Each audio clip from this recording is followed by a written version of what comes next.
This is happiness, to be everything at once. Be unblinded, be unlearned, be unbridled and unburned.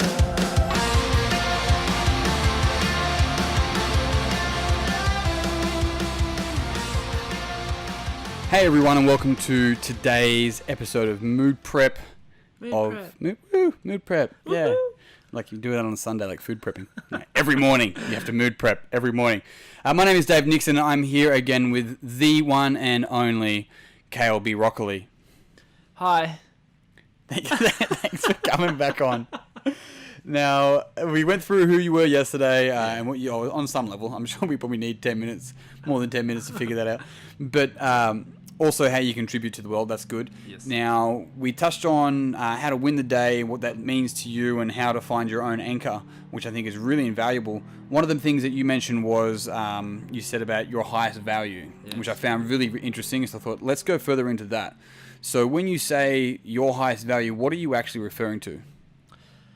It's hard to put into words almost, isn't it? Just those activities. Interpretive dance, or? Yeah.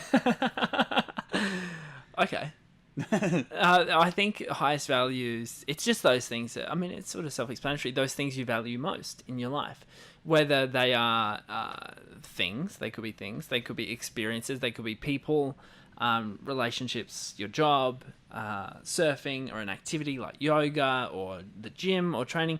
It's those things which you prioritize, or which you should prioritize in your life. So I think it's really important to identify those highest values and then try and live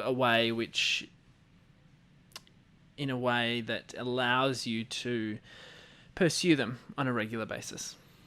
Okay, cool. So I suppose another way to consider that concept is, what do you value highest? Yeah. Right? As simple as that, right? Yeah. So highest values to me, I'll think, okay, is it like integrity that I value the highest, or is it, whereas we're all, maybe honesty or any of those sort of virtues, whereas really it comes down to looking at it and going, what are the things that I value the most in my life that I should do more of? Yes. Right. I agree.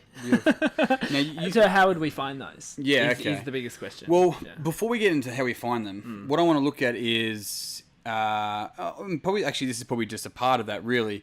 You mentioned surfing and a few other bits and pieces, and I know you do a lot of creative work, whereas some of the population isn't creative as you or I, because they are at places on time, unlike myself, and so they're more methodical, right? So creative. So maybe I'm late. they're the kind of people. I mean, like, I like chess for like 1.5 games, right? Yeah. Whereas some people could do it for hours and find the methodical idea of that is just like that's their daydream, so to speak. Yeah. So it's also taken in. We're both creative, you and I, but obviously a lot of other people may be more methodical, more analytical, and so their highest values are going to be different to maybe what you and I see. And I think that's really important to point out that's to find out what it is and what works for you.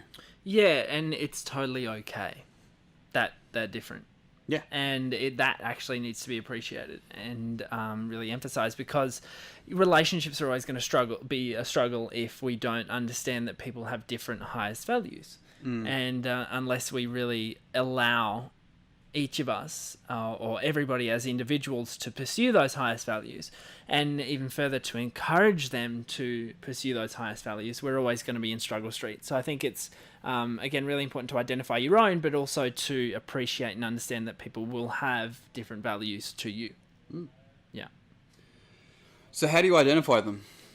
It's good. I sort of started with this I think very early on. I was probably 16 or 17 and realized that, I don't know, in some roundabout way, that I was more committed to going surfing than being at school for a lesson. And that's not to say that I didn't appreciate school. I actually did very well in school. But I just oftentimes thought, no, surfing is actually more important for me right now. Right.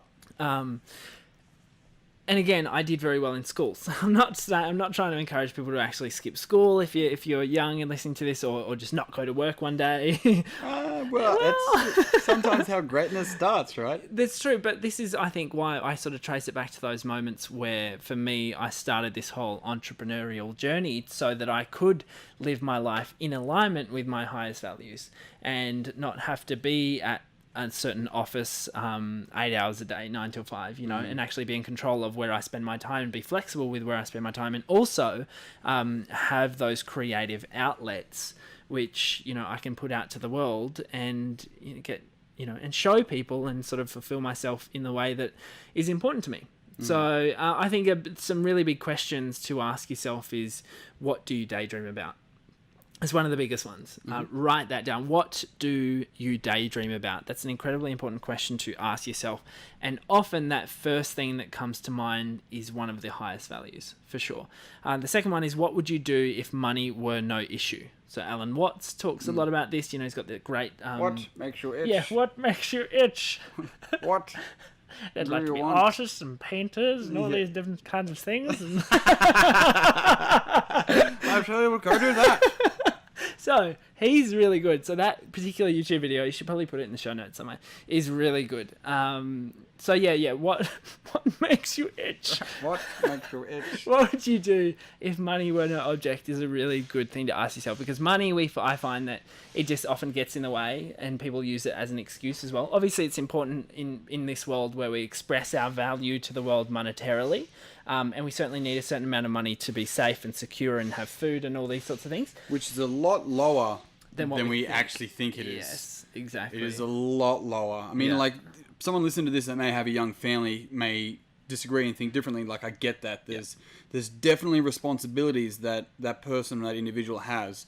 Yet, I promise you, there are still families that earn less that do better. Like, that's the there's people that earn less than me that do way better than me, and there's people that earn more than me that do way worse than me. Yeah. Right? And I think that's kind of scope and that understanding is really crucial, because that's often the first hurdle that'll come up. One of the most frequently quoted studies that I most frequently quote is one they did showing, they sort of looked at the intangible measurement of happiness, if you will, using various modes of measurement. And they found that up until $70,000 per year, your happiness levels will increase. So in conjunction with your income, your happiness levels will rise in correlating with your income up until about 70,000. Once you get over 70,000, there's no corresponding rise in happiness levels. Add 3% every year. Yeah, of course, inflation. But that's a really interesting statistic, right? And I've heard that before. Yeah, I love that one. Which is, it doesn't mean not to earn 150k. What it means is not to think that your happiness is on the other side of 150k. Yes. But then again, you look at that and a lot of people are happy with less than the job that fucking they hated for 70k. Yeah. So it's really an individual thing, and it goes back to knowing, oneself and asking those questions that you mentioned before, which I think are really important. I think the better questions that we ask ourselves, the better quality of a life we end up having, because the better questions lead to better answers.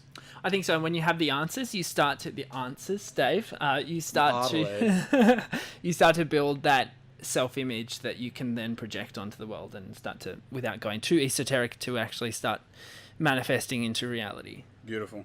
So to bring this podcast to an end, what is the one bit of advice that you would give for people to start this process? They've asked the questions, they've got the answers.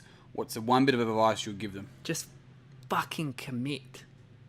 Just commit to it. Like, that's the biggest thing. Make a stand and fucking commit. Right. It's huge. Yeah. And you see that shift in people, and I'm sure you've seen it as a coach, when people mentally shift into a zone where nothing is going to get in their way in terms of them getting and attaining their highest value. Yeah. I wrote down in my journal today, I was like, how many failures am I willing to go through? And the answer is as many as it takes. Yeah. All right, team, as always, Cal Brock's going to sign off on this one. I didn't tell him that until right now, but Cal? That was a good episode. Guys, thanks for tuning in. Hey, we'll see you tomorrow. Peace and pizza. Makes you itch? What makes you itch? Kick life in the dick. Hit it as big as you can. Goodbye. Be unblinded, be unlearned, be unbridled and unburdened.